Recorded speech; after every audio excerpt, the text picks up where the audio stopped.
Hey. Oh, my dog's here. Hey, get out. Get out. Alright. Oh, before we get started, here's Evie. This is my puppy. Oh. Alright, this is my puppy. Come on. Get out. Get out. Get out. Out. On with you. Go on.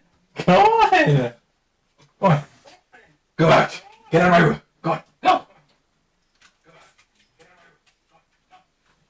All right. Now let's get started.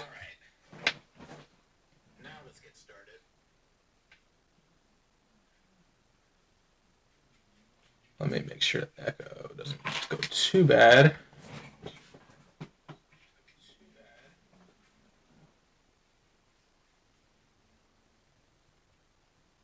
Cool. All right. So here's my UFC 319 predictions.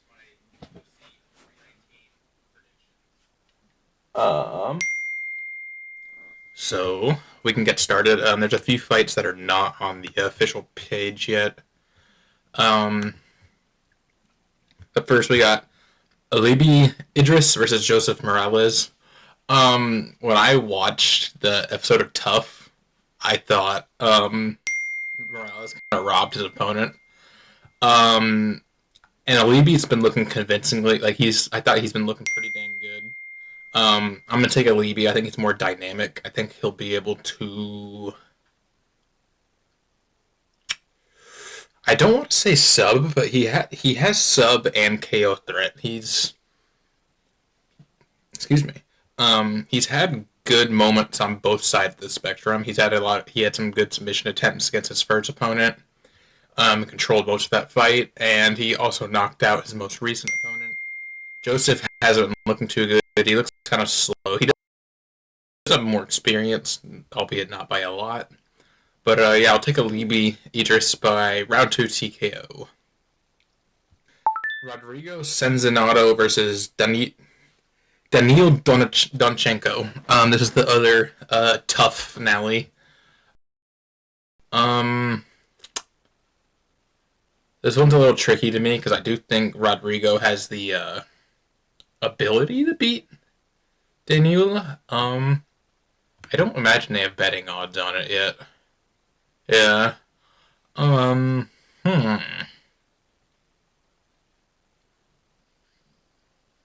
think I'm gonna go with Daniil Donchenko. I think he's gonna have the advantage on the feet. I think this fight's really gonna come up to whether or not Rodrigo can get Daniil to the ground or not. We haven't seen as much of his ground game tested. But I'll go ahead and trust that Daniil will keep it on the feet and knock out Rodrigo in round 2 as well. Karine Silva versus Dion Barboza. I believe Barboza's on short notice here. Karine, I thought, looked really good recently. Not really good, but decent. Whereas she's obviously facing an opponent on short notice. I think she's a 2-1 favorite. We'll go Karine Silva by decision. Not much to say here. I just think Karine will be able to kind of win like a 29-28 boxing match. Never know, though.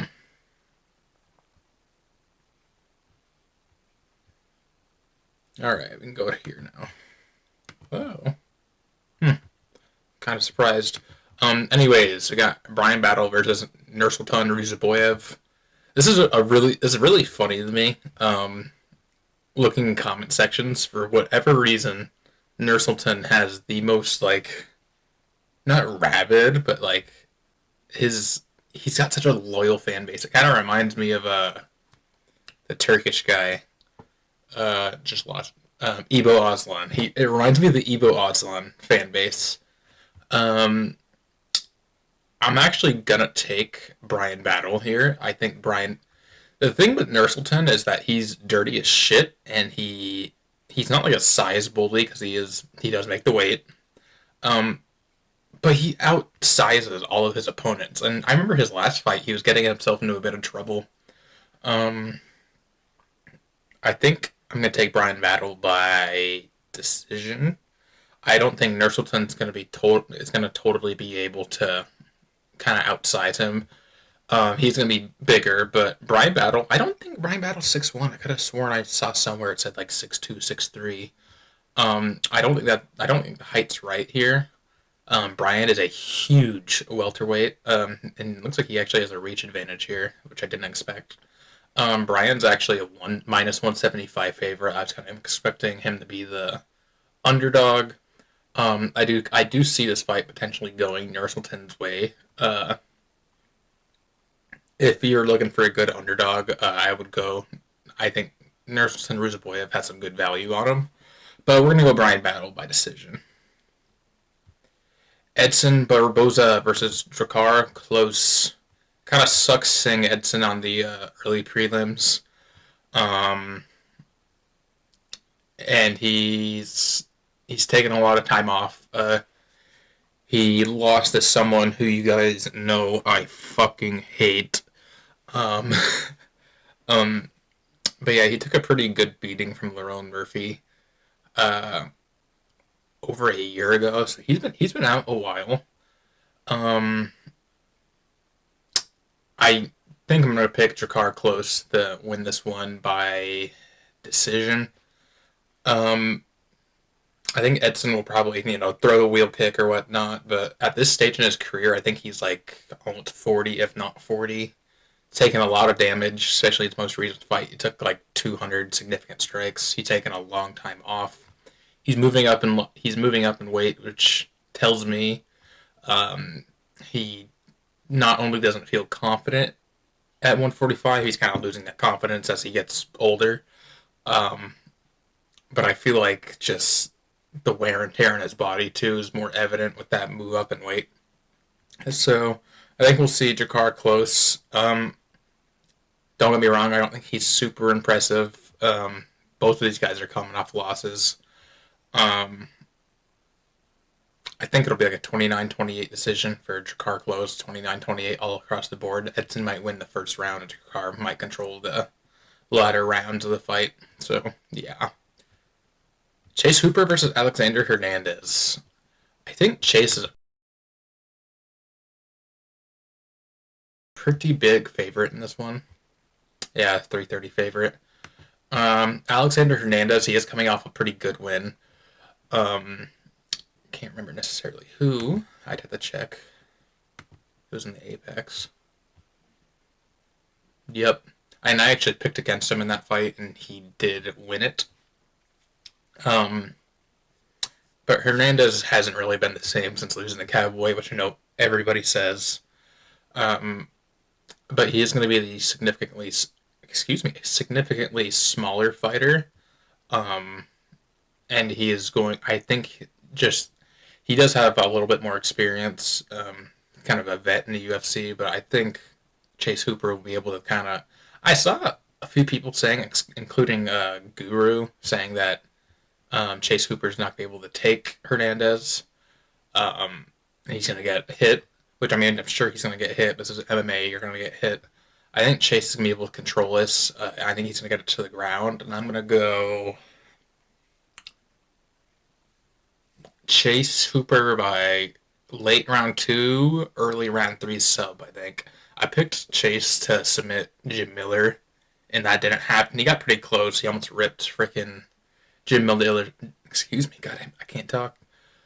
He did almost rip Jim Miller's balls off, so there was that. He had him in a nasty, like, groin spladle thing. Um, but yeah, I'm going to take Chase Hooper here.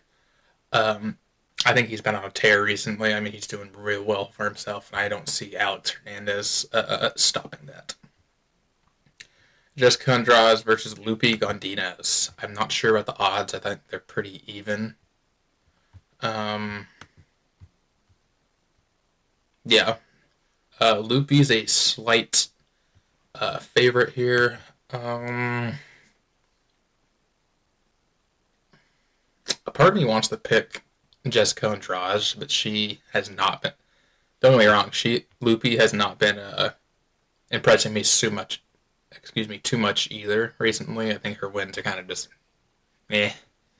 But Jessica Andrade, she's obviously taken a lot of damage, 40 professional MMA fights.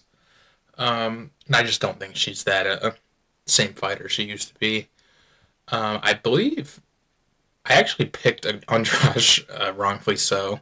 Last time she fought, she got submitted in round one, I believe. But yeah, Jasmine Jazz the Vicious. Um, hmm. This is a tricky one because I could totally see it going either way. I think I'm going to go with Lupi Gondinez here. Take her by a 29, 28, 30, 27, 30, 27 decision. Um, Might be a decent scrap. GM3! Uh, don't get me wrong, I'm definitely going to be rooting for GM3. I want to see that round 3 GM3. He almost got the comeback this last fight. He had him in some better positions to submit his last opponent. But I'm gonna take Michael only on Jacek, I think his name is, or Alexia. Weird ass name. Um, I think he's coming off 2 wins in a row right now. He's on a pretty good streak, and he's training with the Fighting Nerds now, which he lost to Kyle Baralho a while ago. Um, I think Mikhal's becoming a more well-rounded fighter, and I don't quite see GM3 pulling it off. I think Mikal is a pretty big favorite here too. Oh, look at this! Oh, this is the fella from I'll talk about this in a minute after I'm done with this. I totally missed the Dana White Contender Series fight. I forgot they were gonna add it on there. Um, but yeah, odds are actually more in GM3's favor than I thought they'd be. He's still a underdog. I'm going to take McCall here. I think McCall is going to either win a. I think he's going to get a round two TKO. Gerald's taken a lot of damage. I mean, a lot of damage. The dude's 37 and 19. Um, I'll be rooting for GM3, but I don't see it happening. Bobby Green versus Diego Ferreira, excuse me. Um, hmm.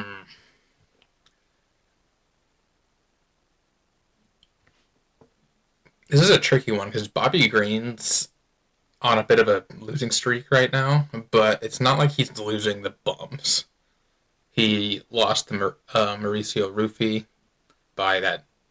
Everyone's seen the KO, and he lost to Paddy Pimblett, who's kind of proven himself to be pretty legit. Um, hmm. I just don't know if I can trust him to win a fight at this stage in his career.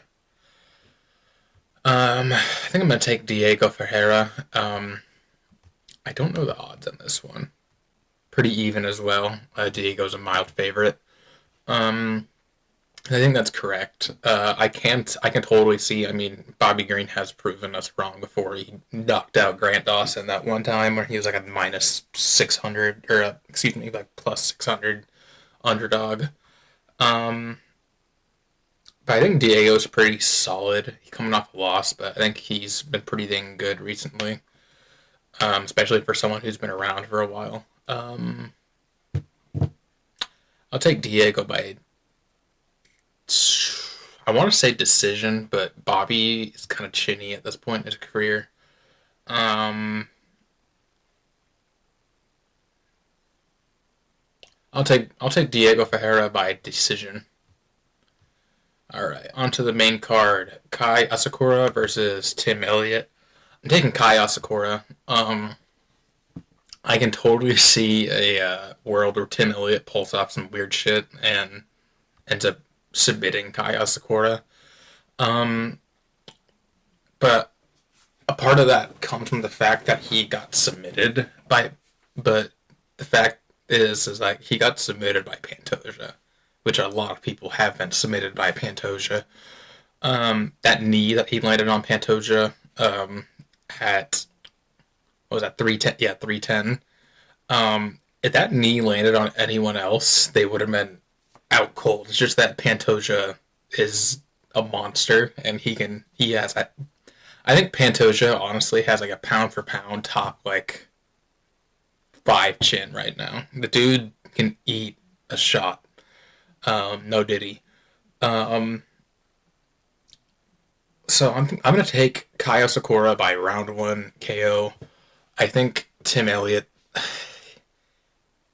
I mean, people forget, man. He put Mighty Mouse in a bit of trouble after he won on Tough, but I don't see, especially right now in this stage of his career as well. I noticed there's quite a few. I've been saying that a bit because we have quite a few unks fighting on this card.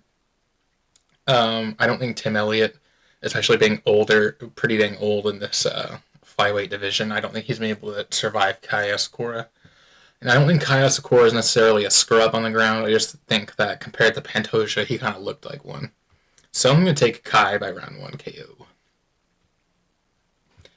Okay, this one's interesting. Jared Cannonier versus Michael Page. I was someone who picked Jared to win against Gregory Rodriguez. I wasn't making videos at the time or streaming, but I did predict it perfectly. I said multiple times I think he's going to get hit quite a bit in the first round or two, and then he's going to come back. He's going to come back and get a late finish. But I think a part of that is RoboCop played in the Jared game. Jared is at his best when he is fighting someone who wants the brawl because he is tough and he wins dogfights. So that's how he wins. If he's in your face, just grinding at you, he is gonna win most of the time, at least. Especially at middleweight. I mean, that's just that's how it is. But when he's fighting someone who's rangy and kind of kicks from, you know how it is. Kind of that Israel Adesanya style, where they're kind of kicking you at a distance, flicking jabs your way. That's where he's at his weakest. And Michael Page fights not exactly like Izzy, but similar. And I don't think Jared's going to be able to get much off against Michael Page. I think Michael Page is going to win at 30-27 across the board. I think odds are pretty even on this too. Yeah. I think rightfully so. I can definitely see a world where Jared bites down at his mouthpiece and gets in there, but I think Michael Venom Page, I mean, he made Shara Megomedov, who's a pretty quick striker, look just slow as shit. Um, and he's got that lighter man's skill. He's coming up from welterweight to middleweight. I don't think, at least from what we saw when he fought Shara, it didn't affect his speed much whatsoever. So I'm going to take Michael Venom Page by a 30-27 decision across the board. Jeff Neal versus Carlos Prates. I'm glad they rebooked this. I had a feeling they would. I'm sorry, Jeff Neal fan. You're gonna be upset with me. I am picking Carlos Prates by early round two TKO. Jeff said he's been preparing for a 1 round fight, which I mean I'm sure he has been. Very well could just finish in the first 3 minutes or so. Um, but Jeff gets hit quite a bit. Um, and he has struggled with kind of those rangy, longer fighters. He did take Ian Gary to a split decision, which is pretty darn solid. I thought there was even an argument for him winning that fight, but I do think I'm not upset at the decision besides the fact that I hate Ian Gary. Um, but I don't think I think Carlos Prates, if he made some adjustments, some fighters just don't have that ability to make adjustments mid-fight. If Carlos had that ability, and guess this is just playing what ifs, if Carlos had that ability to make an adjustment mid-fight, I think he could have beaten Ian Gary. Um, Unfortunately, he did not make any adjustments. Give me 1 minute. I did not put this on Do Not Disturb. That blows.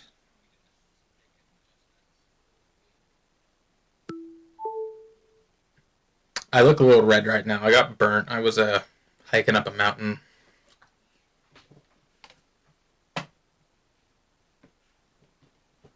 But yeah, Carlos had that ability to make adjustments mid-fight. I think he could have won the fight, but he did not, and so you can't play that what if. Um, but I think he's gonna beat Jeff Neal by KO. I like Jeff Neal a lot. I wouldn't be upset with either guy winning here. And there's potential for this is one of those firefights where anyone can go. Like anyone can go. Um, but I am gonna trust Carlos Prates to win here. Um, yeah, late round two TKO. Early. I said early. I'm gonna post this clip on my Instagram real quick. You guys know I don't like Lerone Murphy. I have never liked Lerone Murphy. He blocked me on Instagram because I hurt his feelings. I ratioed him. I'll put it up on the screen. I ratioed him really bad, and I got a couple of randoms to ratio him really bad, and then he blocked me within 24 hours of knowing my existence. Um, I think Lerone Murphy's gonna win, but this is a big but. I do this sometimes. There's some fighters where I just always will. I am picking Aaron Pico just out of pure pettiness. This could just ruin all my picks. You never know. I could have perfect picks up until now. I think Lerone Murphy's gonna win, but I am picking Aaron Pico out of just pure pettiness and distaste for Lerone Murphy. I hate this guy. I hate him. I'm not saying he's not good, and he's the professional fighter, and I'm the bum sitting in the chair. But I hate this guy. Like, I just cannot pick him. I cannot get myself to pick him. There's some fighters where I don't like them at all, and I'll still pick them. Like, I'm probably going to pick Magomed Ankalaev to beat Alex Pereira in the rematch. I don't like Ank. But Lerone is just so much worse. I cannot. I can't do it. I'm picking Aaron Pico to win. I think Lerone's gonna win, but I'm just gonna pick Aaron Pico. I don't even think... If you want underdog money, easy underdog money, pick Lerone right now. I think he's like a 200 underdog right now. Oh, plus 155. The odds have evened out. If you want an easy underdog pick Lerone. But I'm not going to. I'm picking Aaron Pico. Fuck Lerone Murphy. I'm sorry. I know that's rude and I'm being disrespectful to the professional athlete, but I just can't do it. I hate Lerone Murphy. I hate him. He's up in those fighters like Mario Batista. I don't care if he's fighting the worst fighter on the roster and he's the champion. I will pick against him. I always will. I thought he was going to beat Patchy Mix, and I still picked Mario, or I still picked Patchy Mix. And this is probably what's going to happen. Lerone's probably going to beat Aaron Pico, but I'm picking Aaron Pico. I don't care. I don't care. I don't care. Okay, I'm going to post this clip on Instagram too. One of the biggest fights of the year, and I'm really excited for it. The thing that sucks about this is that both fan bases of these fighters are so obnoxious that either, no matter who you pick, if you're right or wrong, the fan base who was right is going to be so beyond redundant and obnoxious. I already get some of you guys coming in my DMs immediately after I got to pick wrong, going, "Ha ha, you were wrong." I get why people do that. They feel good about themselves. But, like, this is going to be like, no matter who I pick, there's going to be people who get mad at me, and if I'm wrong, I'm just going to get clowned on. I'm picking Dricus du Plessis. Now, the reason I say that no matter who wins, or whoever gets their picks right is going to get clowned, or whoever gets their pick right or wrong is going to get clowned on either way. It's because it's such a drastic. Both these fighters have such a drastic difference from how they're going to win. All these people who are saying Kamzat round one sub, if they're wrong, that means Dricus probably dominated him for 5 rounds or 4 rounds and finished him, and they are going to look stupid. And if these people who are picking Dricus by round 4 TKO or Dricus by decision, if Kamzat just goes out there and submits him in round one, they're gonna clown down because they look ridiculous. It's just these guys have such a different, drastically different way of their routes to victory. But I'm trusting Dricus's championship experience a little more. I think Kamzat. I have a really weird take, um, and I actually shared this with someone who commented on one of my videos I posted this week on Instagram. I have a really weird take on Kamzat. I think if Kamzat wins, I think it might actually be like a controversial, unanimous decision where he wins the first two, tight third round. Dricus wins the last two. I don't know why. I have a weird feeling that might happen. But I'm taking Dricus Duplessis. I think Kamzat will show up with better cardio than he's displayed before. Um, but I think Dricus. I think it's going to be a matter of the fact. It's kind of like how Merab versus Umar goes. I think it's not a matter of fact of someone has bad cardio. I think it's going to be a matter of fact of someone with more experience and better cardio wins this fight. And I trust Dricus to survive the first round. Um, I wrongfully picked. I will admit I did wrongfully pick Robert Whitaker to win against Kamzat. Um, I thought Robert was gonna be able to survive the first round as well, but Robert gave up the back way too often. And I like what Guru said. I think if Dricus gets taken down, he's going to try to pull guard and force Kamzat to strike. And Dricus can tough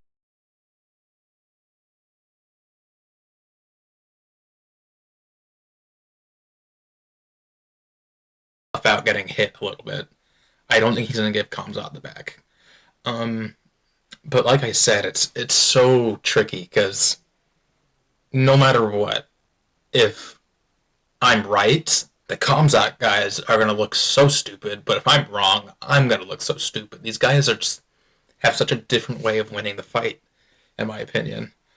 Um, but I just trust Dricus. I've picked against Dricus way too many times.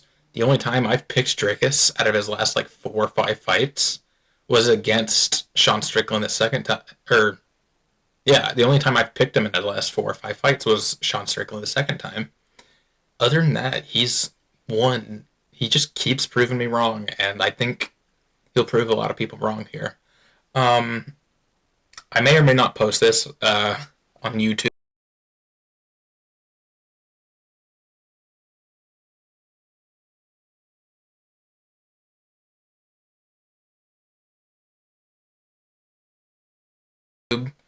I'll post at least some clips. But I did kind of fuck up the recording. I realize. Um, oh well.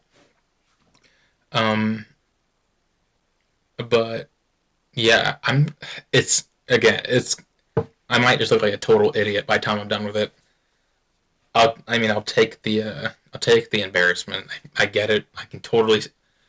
I don't think these people who are saying Kamzat by round one sub are totally ridiculous because I can totally see that.